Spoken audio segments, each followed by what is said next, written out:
रामायण में माता सीता और प्रभु श्री राम को विशेष रूप से पूजा जाता है। श्री राम जी के जन्म के बारे में सभी जानते हैं, लेकिन माता सीता का जन्म रहस्य है।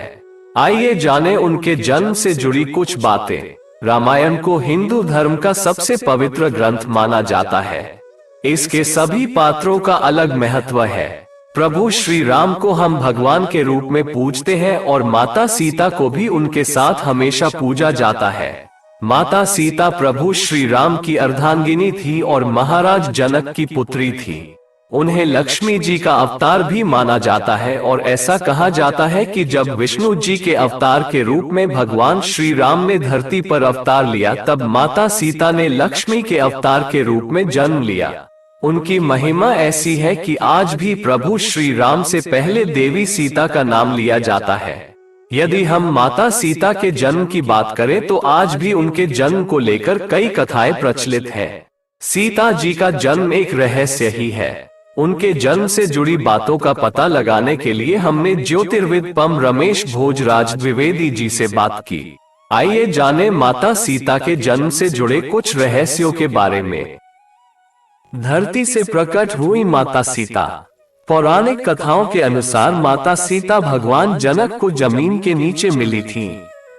महर्षि वाल्मीकि जी की रामायण के अनुसार राजा जनक के समय में एक बार मिथिला राज्य में अकाल पड़ गया। ऋषियों ने राजा जनक से यज्ञ का आयोजन करने के लिए कहा, जिससे वर्षा ही और उनका कष्ट दूर हो।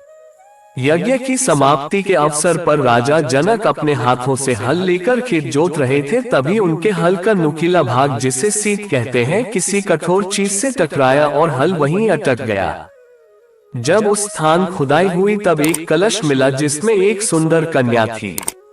राजा जनक ने उस कन्या को कलश से बाहर निकाला और उसे अपनी पुत्री के रूप में स्वीकार किया।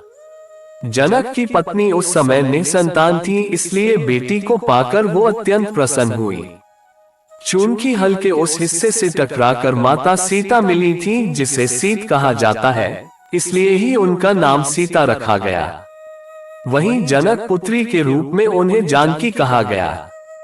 क्या रावण की बेटी थी माता सीता? यदि माता सीता के जन्म की बात करें तो एक और प्रचलित कथा है जिस पर शायद ही यकीन हो। दरअसल रामायण के अनुसार रावण ने कहा था कि यदि उसके हृदय में अपनी पुत्री से विवाह की इच्छा उत्पन्न हो तो उसकी पुत्री ही उसकी मृत्यु का कारण बने। इसी बात को सही साबित करने के लिए एक बार गृत्समद नाम के ऋषि देवी लक्ष्मी को पुत्री रूप में पाने के लिए हर दिन मंत्रोच्चार के साथ कुश के अग्रभाग से एक कलश में दूध की बूंदें डालते थे। एक दिन जब ऋषि आश्रम में मौजूद नहीं थे, तब रावण वहां आया और वहां मौजूद ऋषियों को मारकर उनका रक्त कलश में भर लिया। इस कलश को रावण ने अपने महल में छिपा दिया। उस समय रावण की पत्नी मंदोदरी उस कलश को लेकर बहुत उत्सुक थी। एक दिन जब रावण महल में नहीं था, तब मंदोदरी ने उस कलश को खोलकर देखा।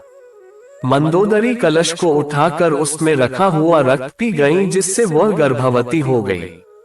मंदोदरी का ये भेद किसी को पता ना चले, इसलिए वह लंका से बहुत दूर अपनी पुत्री को कलश में छुपाकर मिथिला भूमि में छोड़ आई। इस प्रकार सीता जी का जन्म हुआ और वो रावण की पुत्री होने के साथ उनकी मृत्यु का कारण भी बनी। सीता जी के जन्म की अन्य कथा। देवी सीता के जन्म की तीसरी कथा वेदवती नाम की एक ब्राह्मण कन्या से संबंधित है, जिसका उल्लेख ब्रह्मवैवर्त पुराण में मिलता है। इस कथा के अनुसार एक समय वेदवती भगवान विष्णु को पति के रूप में पाने के लिए तपस्या कर रही थी। हिमालय पर भ्रमण करते हुए रावण की नजर वेदवती पर पड़ी और उसके मन में वेदवती से विवाह का विचार आया। वेदवती रावण से बचने के लिए ऊंचाई से कूद गईं और मृत्यु के समय वो रावण को श्राप दे गईं कि आगे के समय में वो पुनर्जन्म लेकर रावण की पुत्री बनेंगी और उसकी मृत्यु का कारण बनेंगी। माता सीता का जब जन्म हुआ तब अपनी मृत्यु के भय से रावण ने उसे धरती पर एक कलश में रखकर गाड़ दिया। माता सीता का जन्म वास्तव में एक रहस्य ही है और उनके जन्म की सही कथा जो कुछ भी हो, लेकिन उन्हें श्री राम के साथ पूजा जाता है। तो ये रहा माता सीता की जन्म की कहानी। वीडियो अगर अच्छा लगा है तो वीडियो को लाइक, शेयर, कमेंट्स करके चैनल को सब्सक्राइब जरूर करें। जय श्री कृष्णा। राधे राधे।